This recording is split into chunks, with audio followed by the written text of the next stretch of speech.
So আজকে তোমাদের সাথে শেয়ার করবো ঠিক কোন মুহূর্তে গেলে এত সুন্দর কাঞ্চনজঙ্ঘার ভিউ পাবে।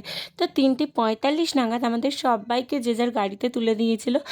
আর আমাদের হোটেল থেকে কাঞ্চনজঙ্ঘা ছিল মাত্র 30 মিনিট দূরে।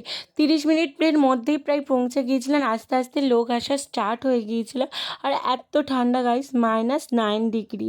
আর আমরা ব্যালকনির দিকে দাঁড়াতে হয় কাঞ্চনজঙ্ঘাটাকে দেখার জন্য, সানরাইজ আর কি। আর পাহাড়ের গায়ে যে লাল নীল আলো জ্বলছিল, সত্যিই গাইস চোখে না দেখলে বিশ্বাসই করা যায় না। আকাশটা আমার চোখের সামনে ভাগবা কালার নিয়ে নিচ্ছিল। আর সেই সূর্যের আলোটা যখন কাঞ্চনজঙ্ঘার ওপর পড়ছিল, সত্যি মানে মুখে প্রকাশ করতে পারবো না। আমার ঠিক পিছনেই ছিল পশ্চিমবঙ্গের সব থেকে উঁচু পর্বতমালা কাঞ্চনজঙ্ঘা। দেন আমরা চলে যাই নেক্সট লোকেশনে। এটা ছিল একটা বুদ্ধদেবের মন্দির, যেখানে ভিতরটা পুরো কালচারালভাবে ওদের স্টোরিটা দেখানো হয়েছে। আর বড় সাইজের একটা বুদ্ধদেবের মূর্তি ছিল। আমি কি বাজানোর চেষ্টা করছি আমি জানি না। তারপর আরও একটা লোকেশনে যাই, যেটায় লাইভ আমি ওই টয় ট্রেন দেখতে পাই। আর কি সুন্দর এখান থেকেও কাঞ্চনজঙ্ঘার